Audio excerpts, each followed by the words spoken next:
Hello and welcome back everyone on Patreon.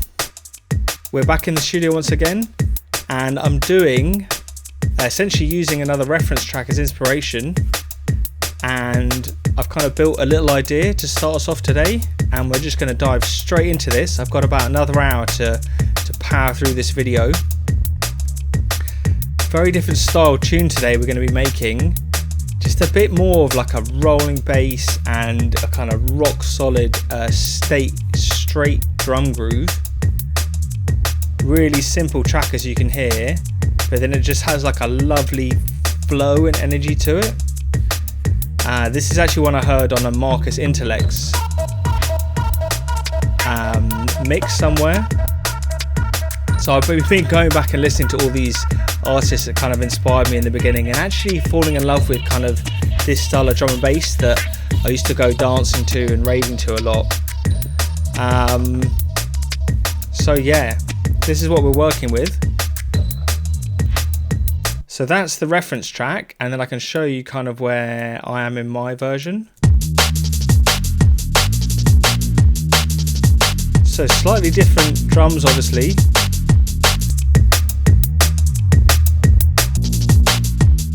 And different bass tone, but I think I've caught the essence of the tune really well here. Definitely like the mix space. This one has like a nice, I think maybe all the drums maybe have some reverb on here. Wish I could capture a bit better in mine. There's a bit more stuff happening in the background as well I need to fill in. Just like really subtle elements. We must avenge. So I've kind of done a little bit of a different, maybe we'll just listen to it for a second.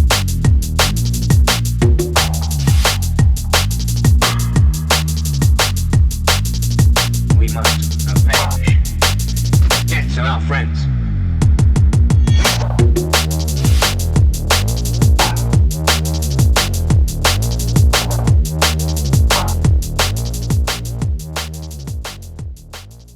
Nice. So this is a really good starting point, and I think today I might just take you up to where I am now, and if I have time I'll add a little bit in the end, but I want to take you through the building blocks of this track actually.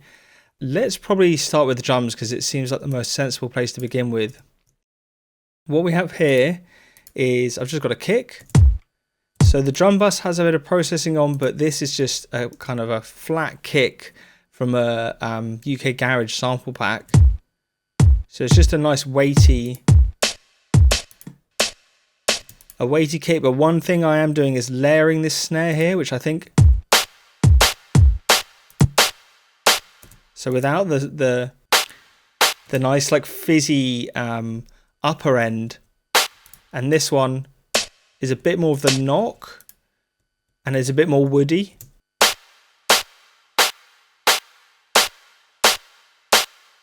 Just makes it hit way nicer. So I've done no processing on either layer there. I've just come and EQ'd the snares together. You can see they're a bit dead. So I'm making them brighter and getting rid of a bit of the kind of low end muddy stuff. Really simple, and then it's just a completely straight groove with there's no swing or anything. Everything's basically hitting pretty much dead on the grid here. The only thing I probably did was line up these two layers a little bit in the beginning. But apart from that, everything's dead on the grid. And then we have a hi-hat layer,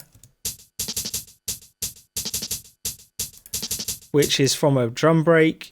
Here I've just chopped up a break into all its parts and then taken the kind of hi-hats and the shuffles from it. So we've got, this is just a hi-hat groove.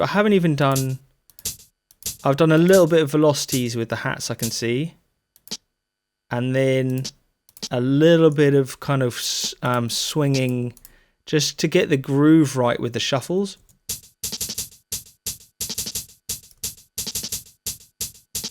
And then we just have this kind of going.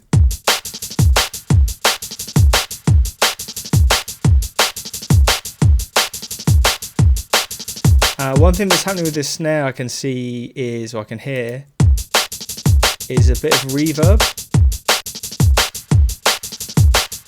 You can hear in the reference, there's just even more reverb on that snare.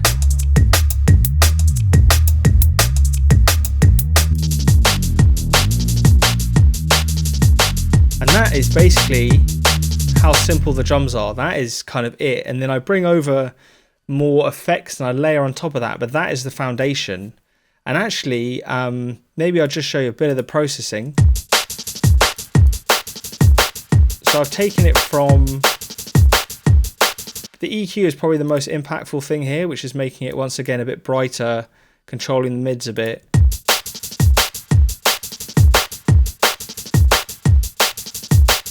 And then decimal is not doing too much actually, maybe a little bit of saturation.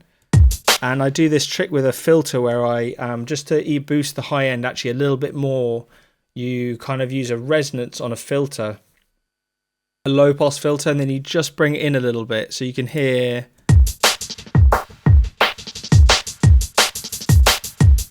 Like if I crank this more, it's bringing up the highs very subtly, and then a bit of compression, which is kind of the glue.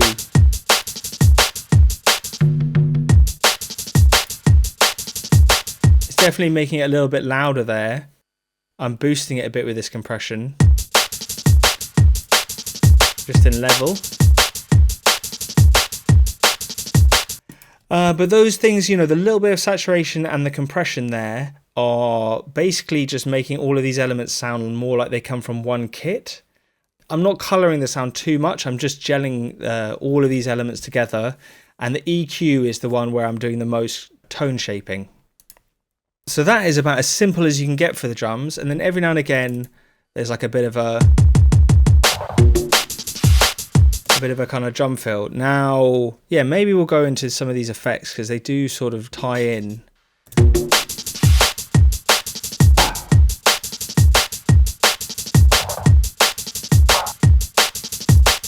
So just little chops from different breaks. I think some of these were from my Mutant Breaks sample pack. So I have. So these are cool to layer in. Just because I've baked effects already in these breaks, you don't have to do too much to them. They kind of have that quality that's really good for layering. And even just using them very subtly, like I've just done here.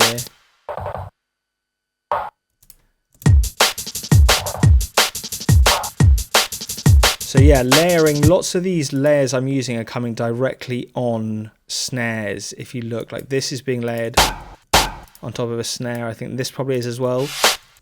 This is actually a bit of a reverse element, I think. I bounced the snare out and then I reversed it to give me a whip back into the snare. So I'm building all of these bits of percussion are kind of either layering on top of things or adding energy before the hits. So that's happening on top of the snare as well. We must avenge the deaths of our friends. Oh, I didn't need that one there.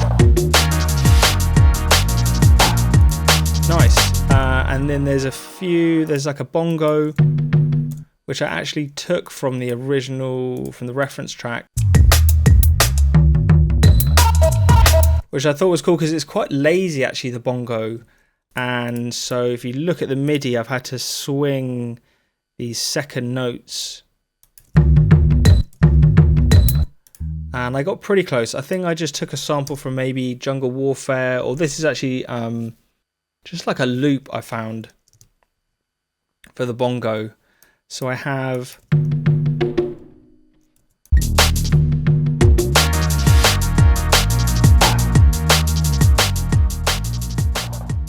maybe this chord stab.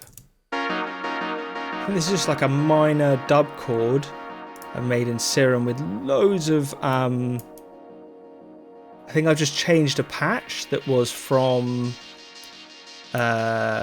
Timeless, I think it was. Where is it called? Time Shift by Oblivion. So I've taken a preset and kind of made it my own. But what's really cool here is you can hear the delay still going.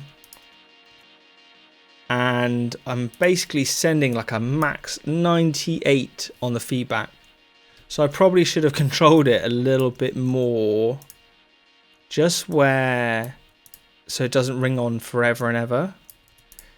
And maybe that's a point where it can go somewhere like this and just bring the feedback away. And it'll actually just get rid of the delay as soon as you start taking it out of. But what's cool with this delay is I've captured this really long feedback, so it just loops and loops and loops, and then I'm playing with the filter cutoff, just automating it.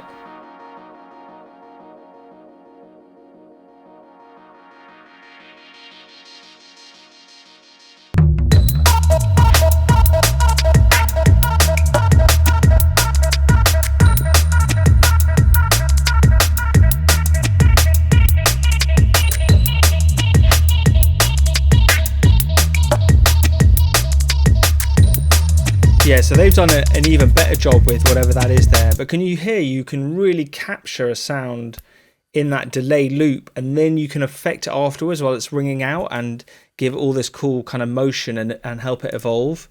So I thought that was a really cool technique. Maybe I could layer up my dub chord with something else to make it a bit more kind of defined and yeah, just original, like the sample or the sound effect they've made in their track. Who are the artists? Electro Soul System and N-Phonics. Just sounds really unique. So yeah, that's something you can focus on maybe a little bit more in like a sound design session than spending too much time when you're producing. So I've kind of rattled through the elements there, and then we get to the bass, which is without doubt the most important part of this tune. And it's a really simple groove where we're in E flat minor, and we're basically just going from, so we start with E flat and then we go down an octave and then we go up a fifth.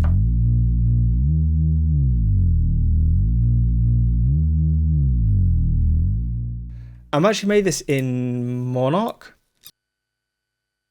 and if I maybe duplicate this bass just so I can show you with nothing kind of going on what's happening, and if I put the filter up a bit you'll be able to hear it a bit better as well.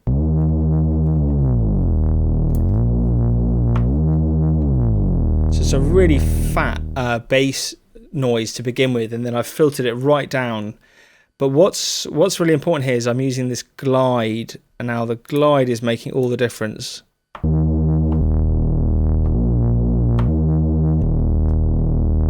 So we get the glide right up.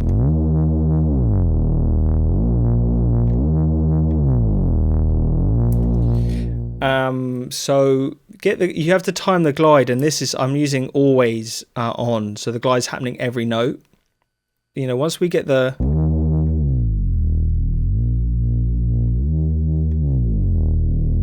you definitely have to fine tune the filter cutoff a bit. But what's actually kind of really giving this kind of movement subtly is the way these oscillators are detuning, and it's got like a womp womp womp womp womp, and you can hear when you go down it's a slower pulsing, almost like you've got an LFO that's actually like you've got a resampled version of a bass with a wob on it. So as you pitch it up and down, it speeds it up and down. And this is all coming from the way these two are detuned. So it's quite hard to, you can hear this way better than you can.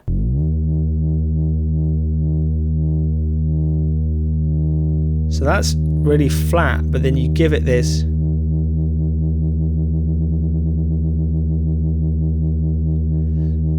And you have to spend a bit of time actually, especially because you can't really see any numbers or anything. You have to listen and time this. So you want to be listening to the drums. And if we get these going here, just the basic groove actually. So if I mute my bass,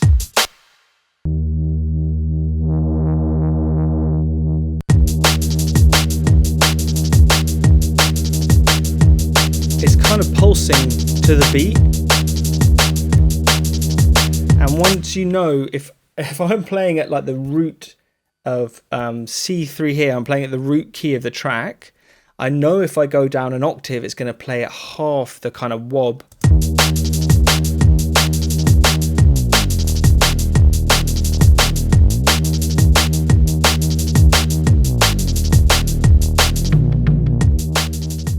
So once you've timed up your kind of root key, the one you're going to be playing the most, to your tune with this like oscillator detuning method, that's where you get the coolest results. One other thing I've done is play with the filter cutoff a lot of this bass as we kind of go through. If you just watch this.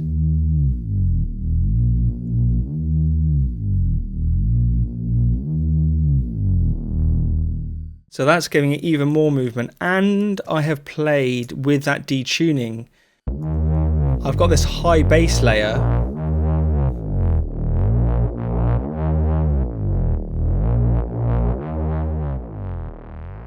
So that's really the foundation of this track. And the last thing is this pad I bring in. Now this is a really cool idea because I think sometimes with pads, regarding the movement of them, they just don't have enough volume automation to make them interesting. And so this technique I've just used, this is like a gain control.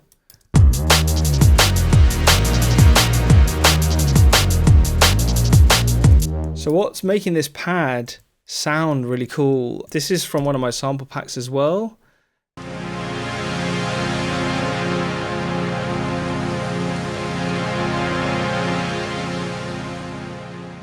So I've just retuned it to the track. But what is making it sound cool here is this, I've just done this like live with touch, where I'll just hold this. But then you have to obviously make it smooth.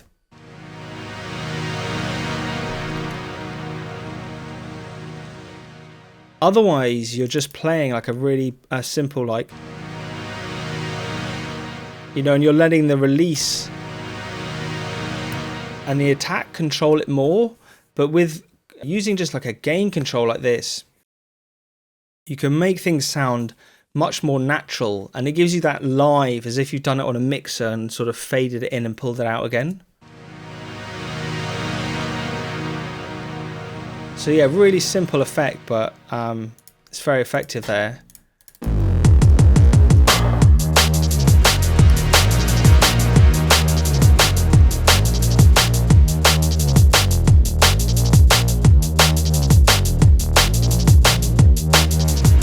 I think what I really want in here is like some mid-bass, filtered mid-bass stuff, and I think this was, I did, yeah, like,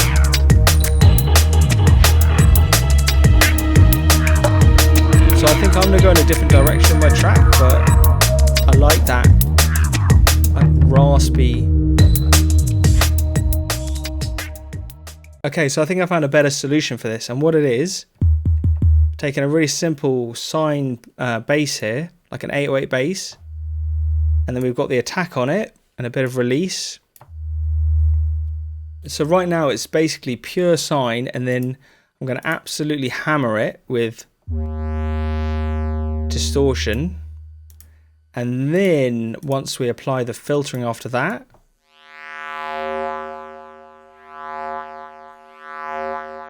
we've got our kind of cool resonant bass noises.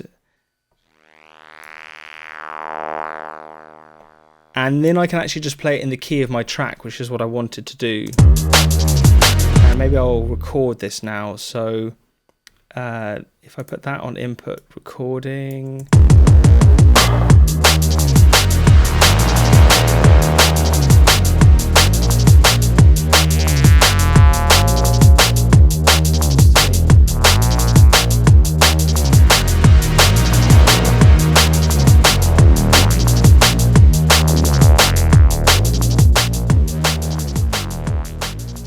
It actually turned out to be pretty fruitful in moving the track forward. So maybe I'll just finish off by playing this last sort of 3 or 4 minutes I was developing today. I definitely like those mid-white bass kind of resonant effects.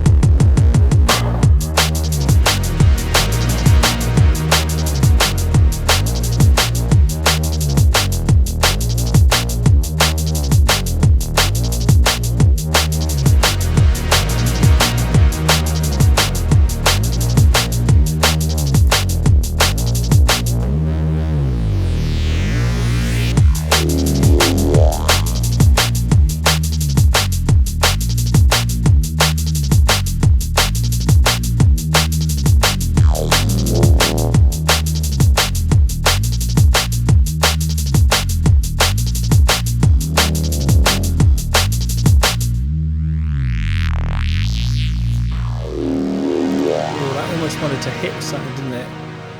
Something to like take you into this breakdown a bit better.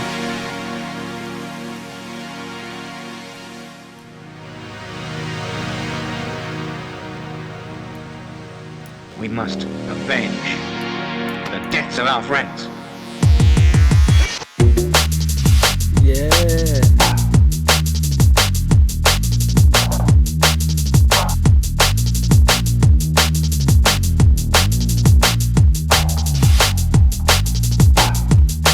Cool. She's great actually. I like the energy. Awesome. So I think that's a really good place to finish, and I've actually got 4 days kind of walking with my brother in Wales now, so I'm going to go have a little go and get out in the countryside and enjoy a bit of fresh air, and then we'll be back. I think I'm going to keep doing lots more tracks like this, using a reference track and just kind of honing my skills again. I've had a bit of a reset from production. I think it's really useful to use that actually kind of wisely, coming back in and not just go back to all the old kind of techniques I was doing before, and try and do a bit of a learning phase. So this is, yeah, it's pretty exciting, and I will catch you all in the next video. See you everyone. Peace.